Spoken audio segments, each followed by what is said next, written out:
Welcome, folks. Welcome to our January Nature Talks. This talk is about one of Canada's newest future national urban park. If it is your first time here, this is our monthly talks, and we do this on the first Tuesdays of every month with a rotating theme. And this month is Blue Mountain Birch Cove Lakes, a future national urban park in Halifax. I am Unity Cooper. I am the Education and Outreach Assistant here at Nature Nova Scotia. My coordinator is here with us tonight, Becky Parker. We are very lucky, folks, tonight to be joined by Caitlin from the Canadian Parks and Wilderness Society, the Nova Scotia chapter, who's going to be talking to us about this special and beautiful urban park called Blue Mountain Birch Cove Lakes Wilderness Area, which I'm sure have a lot of folks' interest right now. Our presentation tonight, this talk is going to highlight Blue Mountain Birch Cove Lake's history, the ecological importance, and the exciting future evidence of Blue Mountain Birch Cove Lakes. So, folks, if you have any questions, please send it in the chat. And Caitlin and I and Becky will try our best to answer your questions. We will be muting everyone so there's no disruption during the presentation. And if there's any disruption, we will have to remove you from the presentation. That said, if you are new here, folks, I will make sure there's some information about Nature Nova Scotia and how you can get involved with nature talks in the future. I am so excited for this talk because I love Blue Mountain Birch Cove Lakes. I have done some work and lead a guided hike at Blue Mountain Birch Cove Lakes. I love going for a hike there and canoeing and just admiring the beauty of the park while connecting with nature. I can go on forever about my love for Blue Mountain. However, we have a presentation to get started. So without much further ado, let me introduce Caitlin. So, Caitlin, why don't you tell us a little bit about yourself and how you got to CPAWS, and we can go right into your presentation. Hi everyone, my name is Caitlin Grady. I'm a conservation campaigner with the Nova Scotia chapter of the Canadian Parks and Wilderness Society. I work on our terrestrial conservation campaigns, so working specifically to establish new parks and protected areas across the province. And I'm happy to be here this evening to tell you a little bit about Blue Mountain Birch Cove Lakes and our work in this area. That was just our notice there, folks, that we'll be recording so we can post to YouTube later. So if you have any concerns about that, I mean, feel free to hide your face and all that. You shouldn't be able to see faces while we're sharing presentations. Can everybody see the presentation? I think so. Okay. So this evening, I'm going to tell you a little bit about Blue Mountain Birch Cove Lakes. As Unity mentioned, I'll walk you through some of the conservation features of this park, some of its history, and of course, some of the new opportunities that are coming up for Blue Mountain Birch Cove Lakes. But before I go any further, I want to first acknowledge that I am giving this presentation in Mi'kma'ki, the ancestral and traditional territory of the Mi'kmaq people. I think it's incredibly important that as we talk about conservation, we recognize the role of Indigenous communities in stewarding and caring for these lands generations before us, and the importance of their leadership in current and future conservation initiatives as well.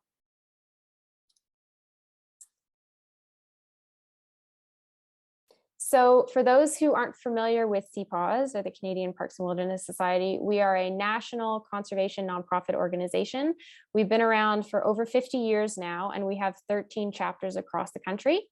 We are Canada's voice for wilderness. So we work to protect public lands and waters across the country through a combination of grassroots advocacy, science, and collaboration with First Nations, governments, local communities, academics, and industry.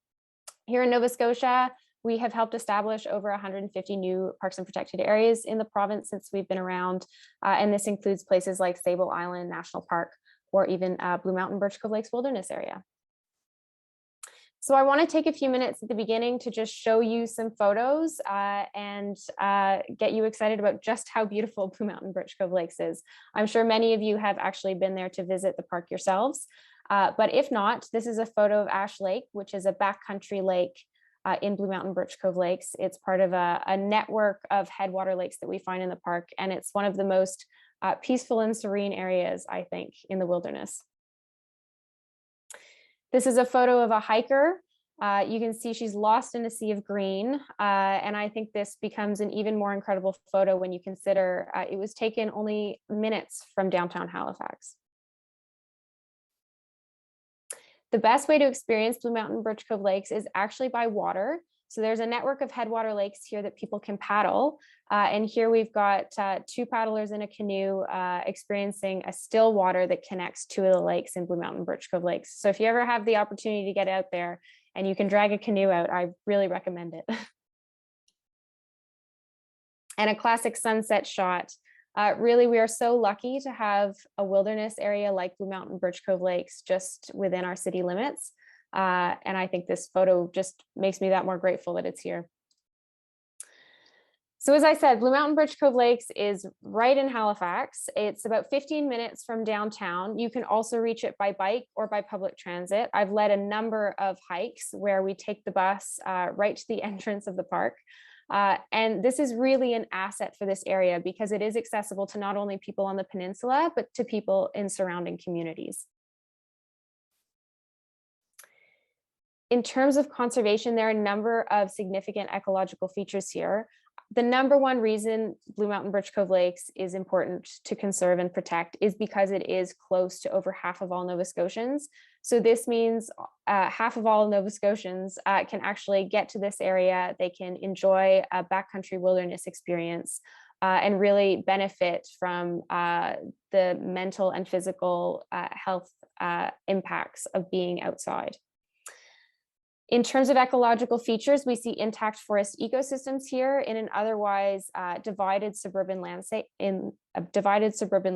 Excuse me. There's a network of headwater lakes here, so this means that the lakes are fed by rainwater and are often devoid of pollutants or contaminants in runoff. And this is actually quite a unique feature. It's quite rare in a major Canadian city to have nearby lakes that are actually this clean. There's a number of species that find habitat in Blue Mountain Birch Cove Lakes. There have often been bioblitzes organized where the public comes out to identify species. In one instance, within a 24-hour period, the public identified about 800 different species in Blue Mountain Birch Cove Lakes and about 175 species of birds. So really, there's a lot of wildlife here. There's also habitat for rare and endangered species like the mainland moose and common nighthawk.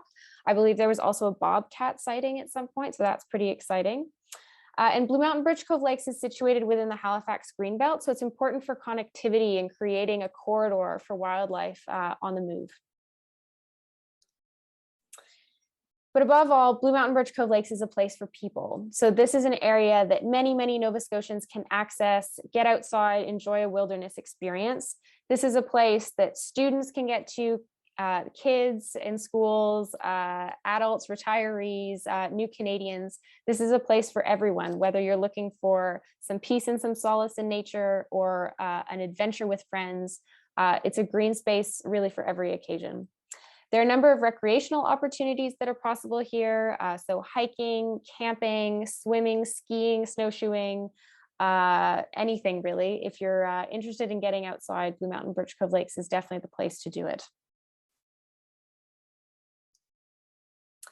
So being so close to the city, Blue Mountain Birch Cove Lakes does face a number of threats, suburban sprawl being the primary one. So you can see from this map, Blue Mountain Birch Cove Lakes is highlighted in green here. This is a bit of an outdated map, but just to give you an idea, you can see the encroaching residential streets kind of putting pressure on the park from all sides. And really there has been, over the years, a lot of unplanned sprawling development that really has cut into potential lands for the park. And so that's why it's so important and there's so much urgency to finish the park, acquire remaining lands to complete the vision that the community has for this area. Public land disposal is another threat. So This occurs a little bit less now, but at one time the government was trading or selling off public lands to solve problems in other places. So that really caused a dwindling of our bank of public lands, and it presented a real threat for Blue Mountain Birch Cove Lakes. The community got involved though and raised some awareness about this issue, and the government is less likely to do that at this point, but it's still on the radar. Highway 113 is another threat. So you can see where the red arrow is pointing. There's a bit of a funny corridor that cuts through right in the middle of the park. And this is a proposed corridor for Highway 113. This really is a proposal from a different age. It was brought forward in the 1990s. It spent 10 to 15 years in environmental assessment. And really it was designed to save commuters 6 or 7 minutes, and it doesn't hold any ground anymore. What needs to happen is it needs to be taken off the books, and this corridor needs to be added to the park. So there's a long history to getting Blue Mountain Birch Cove Lakes protected, and it all starts with the community. So it's required a lot of grassroots local efforts to get the governments to act on protecting Blue Mountain Birch Cove Lakes. Back in the 70s, the Halifax community started to realize and recognize the ecological significance of Blue Mountain Birch Cove Lakes. And in the 90s, they built up a public campaign to advocate and to demand some protection from different levels of government. It took a lot of work, but governments finally acted in 2006. So it took a little while. In 2006, the Halifax Regional Municipality committed to creating a regional park at Blue Mountain Birch Cove Lakes, and they included a conceptual boundary in their regional plan at this point. So the conceptual boundary here is in the dark brown. And so that was kind of the first effort by local government to kind of move the vision for this park forward. In 2009, the provincial government took some action and protected all the public lands at Blue Mountain Birch Cove Lakes. So they designated a legal wilderness area.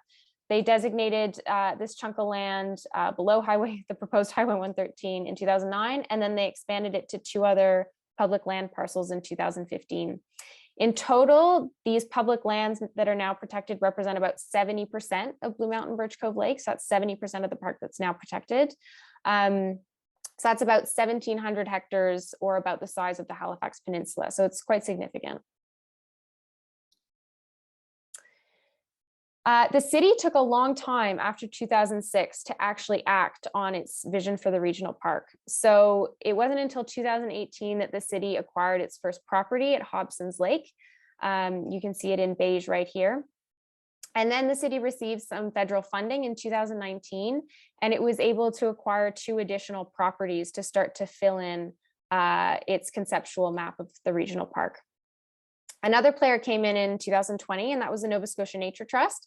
So the Nature Trust acquired this property in red, which connects the public lands protected by the provincial government. So this was another really significant addition. So this map pretty much represents where we're at right now with Blue Mountain Birch Cove Lakes. You can see it's a bit of a patchwork quilt, and there are many players involved, different levels of government, NGOs that are involved in protecting it. And there's really been a lot of work done to kind of piece all these bits together. There is still, however, a lot of work to be done. And the priority right now is finishing the park and acquiring and protecting these lands in blue. So these are all privately owned. There's a lot of development pressure in this area, particularly because it is the closest interface between the wilderness and the city. So this is a really critical area to protect as part of the park, because it will be the area that most people enter through and are able to access the park. So that really is where the emphasis needs to be. So in terms of next steps, we need to complete the land purchases. We need to ensure that front country interface is fully protected so that people can enter the wilderness and enjoy Blue Mountain Birch Cove Lakes. We need more federal investment. So we've seen success in the past when the federal government has supported the city in acquiring additional lands for the park. So we need to see more of that. The federal government can also invest and help it with park planning, trail development, the creation of an interpretive center, so they can really play a helpful role here. Another way the federal government can play a helpful role is through their announcement for a network of national urban parks. So back in August, the federal government announced that they intended to create a network of national urban parks across Canada, and Blue Mountain Birch Cove Lakes was identified as a priority candidate here in Nova Scotia. So this is another way the federal government can play a helpful role. So I'm sure some of you have heard about the National Urban Park idea. It did seem to come out of nowhere a little bit back in August, and it's definitely gained some traction in the fall. But this has actually been an idea that's been in the works for years. So CPAWS has been working on this idea for about 5 or 6 years now. We traveled to Ottawa several times to meet with federal officials and discuss the concept of a national urban park for Blue Mountain Birch Cove Lakes. We presented to an environmental standing committee in Ottawa about conservation in Atlantic Canada and proposed a national park designation for Blue Mountain Birch Cove Lakes at that time as well. So really, there's been a lot of groundwork happening in the background for many years. But it is really exciting that now the conversation has reached the public and we're starting to hear more voices and start to shape what this national urban park might look like. Now, creating a national urban park at Blue Mountain Birch Cove Lakes is a real opportunity, not only to finish the park and acquire additional lands, but also to create a park that represents the diversity of our city. We have a history here in Canada of excluding diverse voices from conservation decision-making, but we have the chance to do it differently here with Blue Mountain Birch Cove Lakes. This needs to be a park where all people, no matter their background, feel safe and welcome to come experience the backcountry and enjoy the wilderness. There needs to be respect and highlighting of Indigenous values. There needs to be government-to-government negotiations with the Mi'kmaq people to establish equitable governance and management structures. There needs to be opportunities for diverse communities throughout Halifax to express their vision for the park and for that to be reflected in the final outcome. So really, we have the chance with Blue Mountain Birch Cove Lakes to really create an inclusive and meaningful experience for all Nova Scotians. But it's really important that the process happens in the right way. In terms of where we're at in that process, we're in the very early stages. So the federal government announced back in August that it wanted to create the National Urban Park Network. We found out later on this fall through the mandate letters that they wanted to create actually at least one national urban park per province in Canada, with an initial target of 15 national urban parks by 2030. So that's fairly significant. And Halifax is at the top of the list with Blue Mountain Birch Cove Lakes. Some other cities where national urban parks are being discussed are in Windsor, Ontario, in Winnipeg, and in Saskatchewan. So there are conversations happening across the country. Parks Canada has signed an agreement with Halifax Regional Municipality to pursue discussions and negotiations about what a national urban park might look like. And there's some initial planning phases that are occurring, some background studies, outreach, that sort of thing. But there is potential in the near future for there to be more opportunities for public input and participation. And this is really important. When there are opportunities for public consultation, we need to participate. And it's really critical that people express their vision, their hopes and their dreams for a national urban park at Blue Mountain Birch Cove Lakes so that it can really reflect our city and our communities. So CPAWS has been working on Blue Mountain Birch Cove Lakes for about 20 years now. And as I mentioned before, we are involved with discussions at different levels of government to protect Blue Mountain Birch Cove Lakes. Another piece of our work is we do a lot of field work and we do a lot of public awareness raising about Blue Mountain Birch Cove Lakes. Recently, we embarked on a 4-day canoe camping expedition on site, so at Blue Mountain Birch Cove Lakes at the end of October. And this was essentially to raise awareness and promote this area as a future national urban park and get people excited about it. So we were camping, canoeing, we documented it all on social media, and we had over 500,000 engagements over that 4-day period, which was really exciting. We also invited a number of guests like journalists, researchers, university classrooms to come out and experience the area. And what was clear to us was that there really are a lot of people in Halifax that care deeply about this site and are really excited for what a national urban park could mean. So I'll just walk you through a few photos of our expedition just to give you an idea of what it was like to actually live in Blue Mountain Birch Cove Lakes.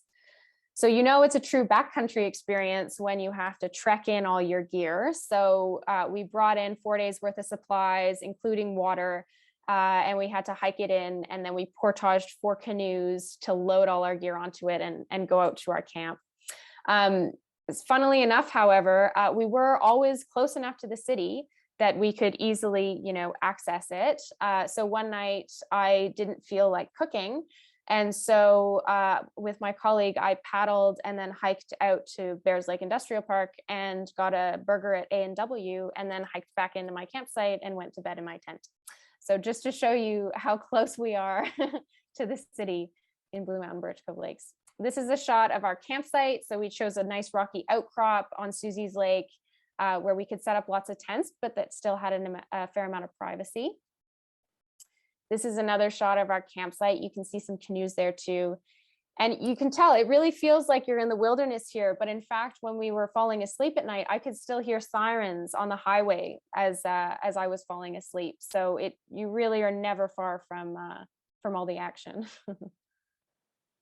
This was a water-based expedition, so we were in canoes most of the time. We spent 1 day doing the portage loop in Blue Mountain Birch Cove Lakes. So this is a 9-lake portage loop, and it took us about 6 hours. And the only experience I've had that's similar to this is probably if you've ever backcountry camped in Kejimkujik with a canoe.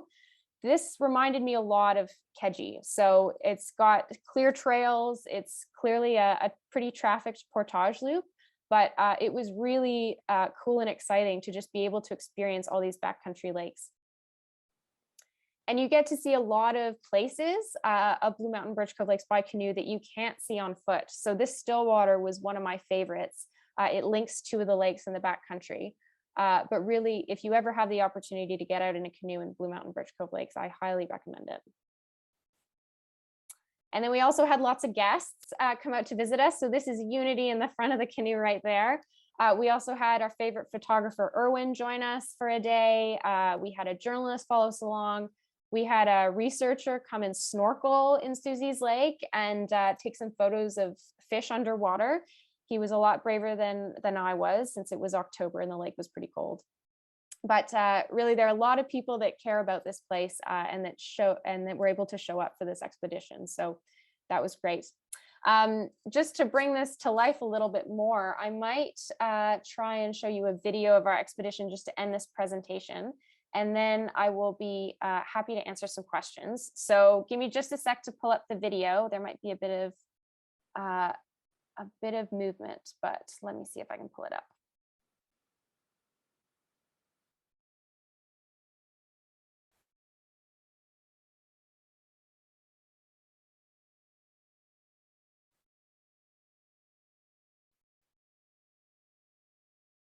All right, let's try this.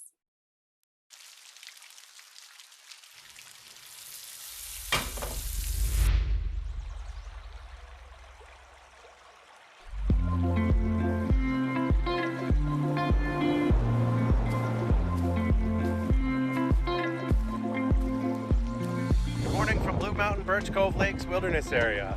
We're only about 5 kilometers from downtown Halifax, and yet we're getting a true backcountry wilderness experience here, and we're excited to show you some of our favorite spots.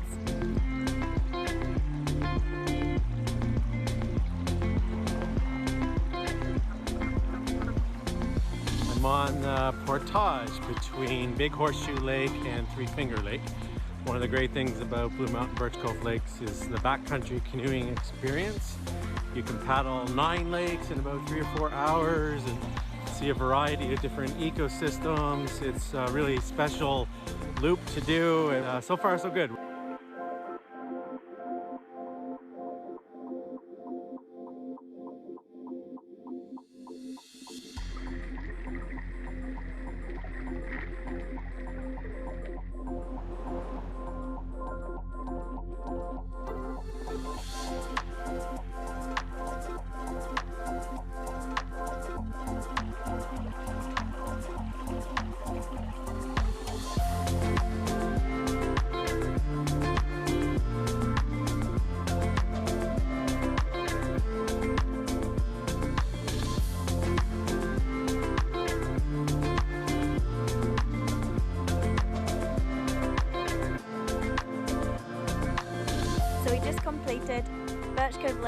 backcountry canoe loop. There were 9 lakes, 9 portages. We saw lots of wilderness, had a lot of fun.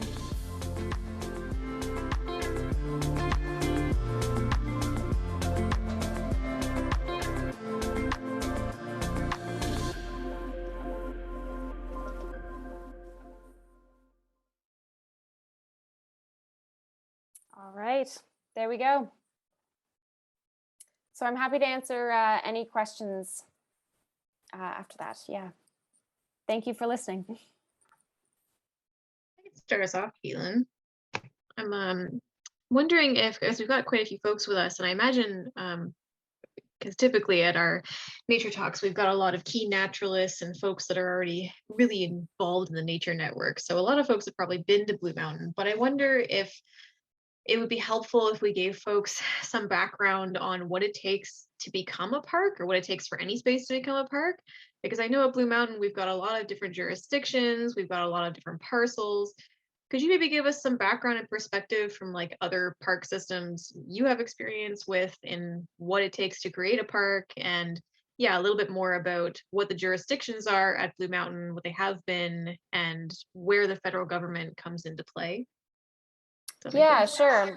Well, I think Blue Mountain Birch Cove Lakes is a bit of an interesting example in that it really is a combination of different players that are involved. So we've got the provincial government, the municipal government, with the help of federal funding, and we've also got the Nova Scotia Nature Trust. I mean, my experience with protected areas establishment in the province is mainly through the provincial system. So a lot of my work has involved working with something called the Parks and Protected Areas Plan.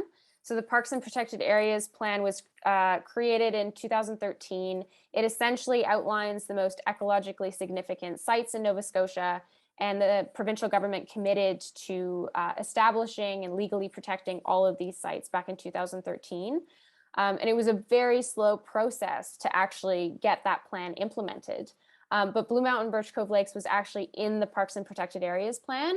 And so that was really critical, it being identified in that phase for it then to move forward in 2009 and in 2015 in particular, and for those additional provincial lands to be legally protected.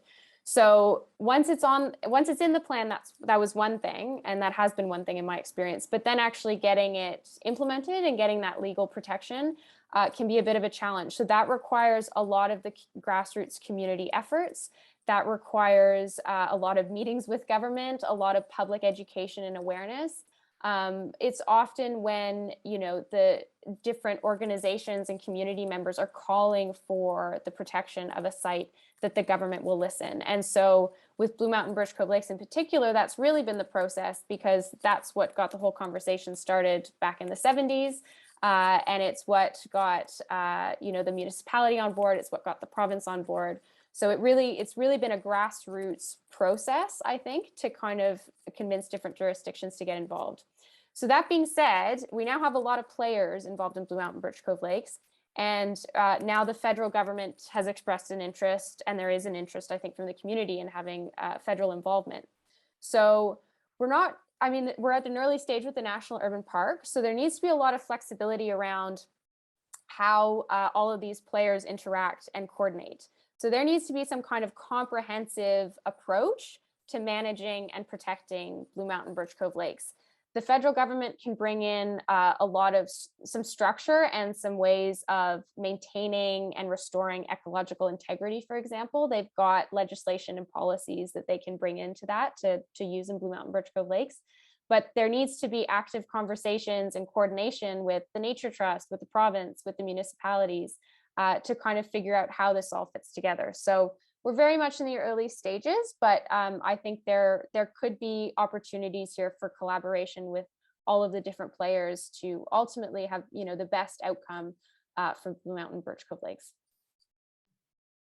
Are there other examples that you're aware of, and other parts of Canada, where the federal government has stepped in that way to designate a national park within like a greater urban park space? Are there any really good examples you think Halifax could draw from, or are we kind of groundbreaking here? I mean, I think we're in a really unique situation. So right now there is one existing national urban park in Canada, and that's the Rouge National Urban Park outside of Toronto.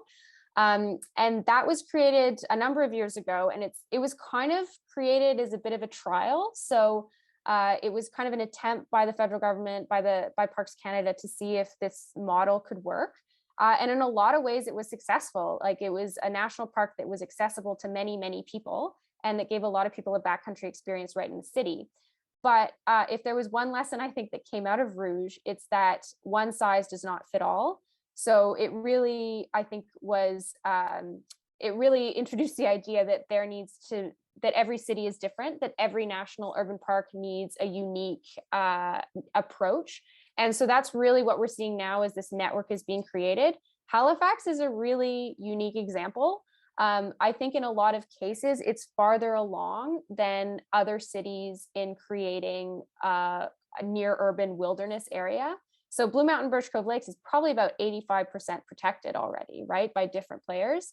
Whereas in other cities, they're not nearly that far ahead. So we have, a great opportunity here, because we're most of the way there. But now the federal government can help us reach the finish line. Whereas in other cities, the federal government can have a totally different role of perhaps, creating more of the park right from the beginning. So I think there's not really an example, honestly, to compare it to. We're in a really special situation in Halifax, but I think it gives us the opportunity to kind of help, set an example, for other places as this national urban park network expands over the years. Yeah. Thanks. Good question.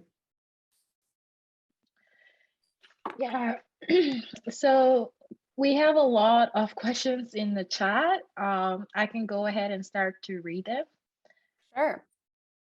So Kaylee Allen have a question about, have you considered having another forest school like the former Wild Child one hosted in Blue Mountain near the paddling club? Oh, I mean, that's a very cool idea. I think, as we move forward with this national urban park idea, I think there needs to be a lot of input from existing groups that, use this space and that want to be actively outside enjoying it. And I think a forest school, should have its say as well. Like, I think this needs to be a place for everybody, including kids, to get out and enjoy nature. And I mean, I know if I were a child, I would have loved to be out in Blue Mountain Birch Cove Lakes more often. So I hope there's definitely opportunities for that. Yeah. Me too. Add to that, Caitlin. Yeah. Just for anyone who doesn't know, the Wild Child Forest program that was operating within Blue Mountain did offer some really great programs for, I think, maybe a couple of years. Mm-hmm. And they were operating on a lease from the province at the time, because they were operating within the wilderness area boundaries. And so one major barrier to programs like that occurring anywhere in Nova Scotia, but especially within provincial lands, is just funding for programs like that. So if you're keen on forest schools, probably the best way to support them is to actually financially support them. So find one that you're interested in, whether it's Wild Child or there's a bunch of across Nova Scotia, and yeah, make a donation. That's great. Thank you. Excellent. Ron Astronaut have a question about any thought as to how the lawsuit recently in the news by one of the developers might impact the creation of the park? I think CPAWs, like many other people in Halifax, have been following that. I don't really have a lot of knowledge, or I can't really say how it's going to affect things in the future. I do think, we are really prioritizing acquiring the remaining lands at the interface of the city and the wilderness area. So that is kind of the most desirable developable land in a lot of ways. But I think, I think the lawsuit or not, there needs to be a way forward to acquire those properties and add them to the park. So yeah, there's a lot of pieces to this. I think Blue Mountain Birch Cove Lakes, more than a lot of other candidate national urban parks across Canada, there's a lot of pieces to that.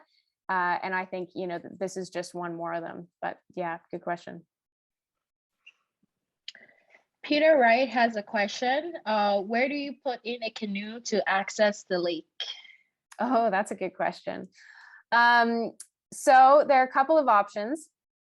If you are on the highway, I think it's highway, is it 102 or 103? There is an exit off the highway that people are not supposed to use because it is very dangerous, but you can do that and you can get to it at Susie's Lake. We parked at the Kent in Bears Lake, right across from the Costco, and we hiked in about a kilometer to put in at Susie's Lake. I know there are probably other access points. If anybody knows of them for a canoe, just type them in the chat. But there are several spots. There's not very many convenient spots as of yet. So I think, as we move forward with Blue Mountain Birch Cove Lakes, finding, some easier access points for canoes would be a real benefit. Could I ask a question? You've highlighted the blue area in the sort of southeast corner on Susie and Quarry Lake and Fox Lake. What are your thoughts about on the other side of the highway, Maple Lake and Upper Sheldrake Lake? There's an area where the park concept loops around those lakes. And have you done any work in that area? No, honestly, no. We've focused mainly on the blue area in particular, and especially during our expedition, the Quarry, Susie's, Fox Ash Lake were kind of our area of focus. So those have mainly been the regions we've been focused on at CPAWS. Yeah. But I do know that there are conversations about other potential boundaries and such. But yeah, that hasn't really been part of our work. Yeah, that area is highlighted in the Green Network Plan. It's a area that's important from connectivity point of view with the Chebucto Peninsula. And just one other thought in terms of access, the 9 Mile River can be accessed from Cox Lake, and there's a nice run down the 9 Mile River into Fraser Lake in the Timberley area. So. Great, thank you. Good suggestion for all the canoers. So we have more questions in the chat. Chad Simpson, is there any legal or policy differences between an urban national park and a traditional national park? That's a really good question. So I think it's to be defined. So right now, there is national park legislation at the federal level. There's also a specific piece of legislation for the Rouge National Urban Park. And since that is the only national urban park in Canada, that's the only piece of legislation for national urban parks. So part of the process of creating this new network is figuring out what kind of policies or legislation are going to regulate them. And is it going to be one piece of legislation for all, or is it going to be different policies for each site? So I think that's a really interesting point that the federal government and, hopefully the community will get some input on. But it's something that's definitely going to need to be figured out, and it can be a bit of a challenging process. So it'll be interesting to see how that all unfolds. Yeah. Great.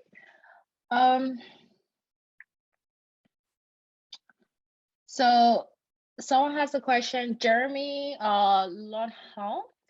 The Bears Lake canoe access is pretty difficult. I'm sure once the park is established, we will have a real canoe access. Any idea where that might be? Ooh, I have no idea. I mean, I think the idea is really for a front country accessible wilderness experience, like at that interface with the city. So somewhere around the Bears Lake area, or perhaps a little farther in. But I think that's all to be determined as the National Urban Park moves forward. But I do think it would be really great to have an easier access point if you're coming in with a canoe, because that really is the best way to experience the wilderness. And I think more people should have that opportunity.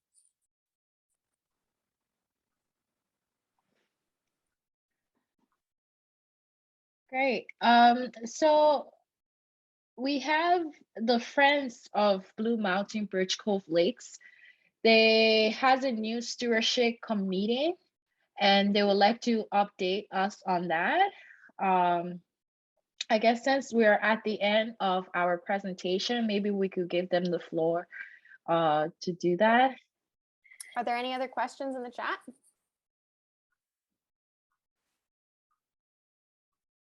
I think that's all the questions for now. Besides that, there's just comments. They really love your presentation. It was excellent. And they like how you talk about, the highway, the proposed highway 113. It's absolutely out of date and we have to get it canceled. Great. Well, thank you everyone for your questions and for listening. That was, it was great to have so many people here. Thank you, Caitlin. Unity, I think I see, it's hard to go through our list here because we have a lot of people, but I do see a couple board of director members from Friends of Blue Mountain. Maybe Diana, did I see you in here? Would you like to give us an update on that stewardship group and how folks can get involved? If you are able to unmute yourself.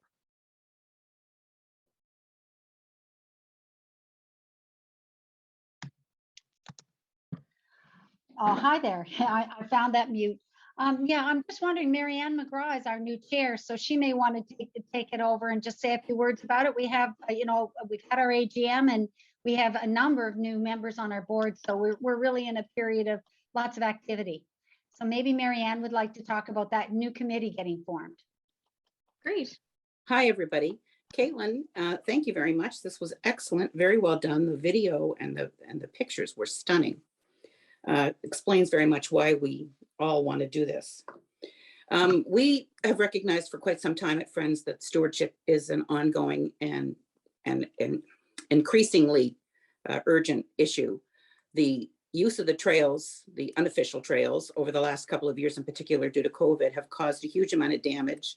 And so we have finally feel like we have the resources to initiate a stewardship committee. It's going to take us some time to get it off the ground, but we hope to have unofficial eyes on the ground by the spring hike season. And we're going to concentrate on trying to keep the existing unofficial trails as clean as we can. And to the extent possible, carefully and gently educate people who are perhaps unfamiliar with how good stewardship in the woods works. Pack it in, pack it out, leave no trace, that kind of thing. Unofficial fires, cutting down live trees, those kind, and trail braiding. We want to try and show people that the things that they're unwittingly doing are causing damage that they may not realize, and really not helping the process of establishing this as a national urban park or a regional park. We feel that there was some comments about access. Access is primary, it's important. Only the province and HRM can establish access. But until there is legitimate public access to this park, it's going to be extremely difficult to assist people in where they ought to go in and how they ought to behave, because official access means official signage. So those are the things that behind the scenes we're working on with the owners of the land. But unofficially, we are encouraging people, and we will try to work with people to show them how they can assist everybody in appreciating this land safely. Anybody who's interested and wants to keep in touch with what we're doing can go to the Blue Mountain Friends webpage, take out a free membership, and you'll automatically be included in any of our updates, newsletters, and notifications. And thanks very much for this opportunity. You're welcome. Marianne, if you haven't already, do you want to stick the Friends of Blue Mountains website into the chat there? I'd be surprised if Nation Nova Scotia event attendees haven't heard of you guys, but just in case you want to stick that in there and they can find you.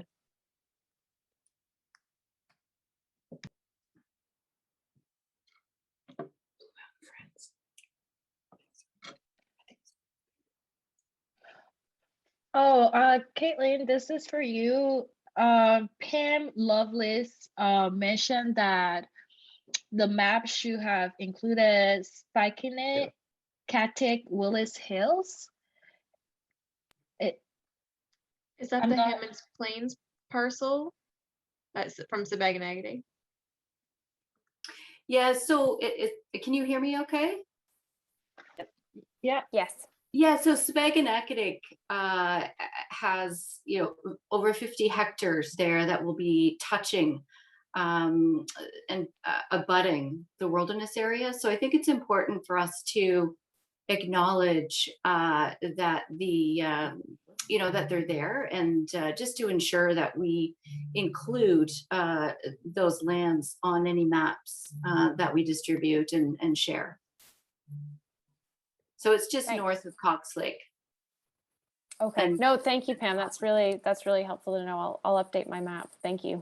And also the other thing I'll note is that the trail system that's being built right now alongside Spangenacadie that goes down to Flat Lake and around the eastern side of Flat Lake, that's being done by Vernon Canuck.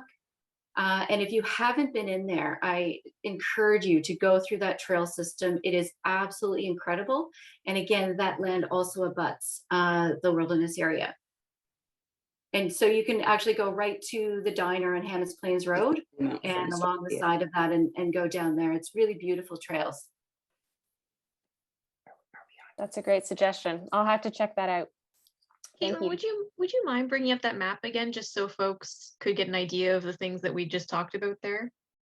You had a really good map in the middle of your presentation. I did. Let me see if I can find it. I may have to flip back a little bit. There we go.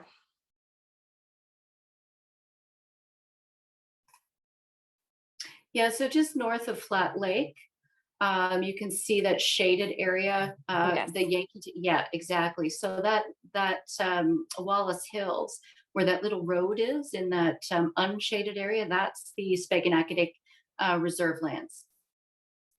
Okay, that's great. That's really helpful. I'll make sure to update my map with that. Thank you. Thank you.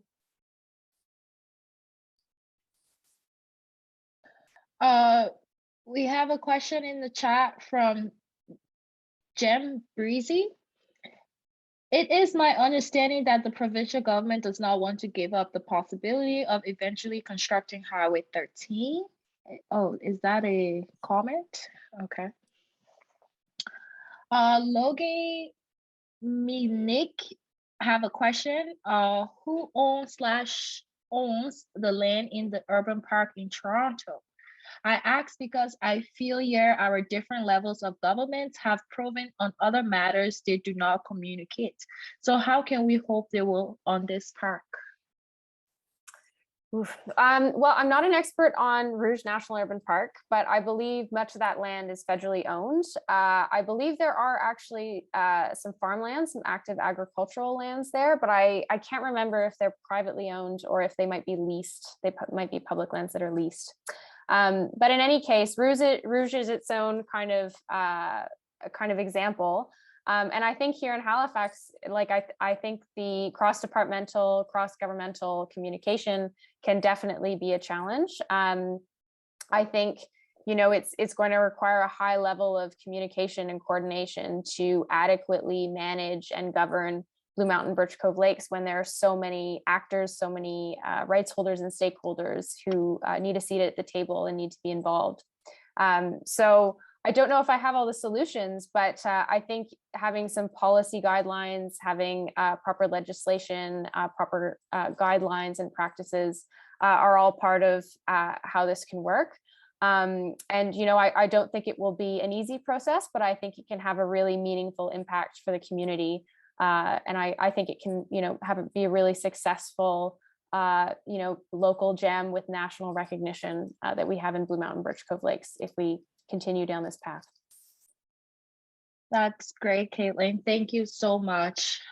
Folks, if you don't have any questions, then we will leave it there for now. But if you have any more questions, we will definitely make sure you get Caitlin's email. If you're not following CPAWS on social media, definitely do. Check out their website. We will make sure all of that is on our own social media as well for you to follow. We are going to get back in exactly a month, folks. So the first Tuesdays of next month, which is February, we're going to be switching gear a bit and moving into some topics about making Halifax a bird-friendly city. But we haven't got that nailed down yet, but it would be great either way. So tune in. Thank you so much, Caitlin, for being with us. This was excellent. And thank you folks for tuning in tonight. We will let you go. Have a good one. Bye.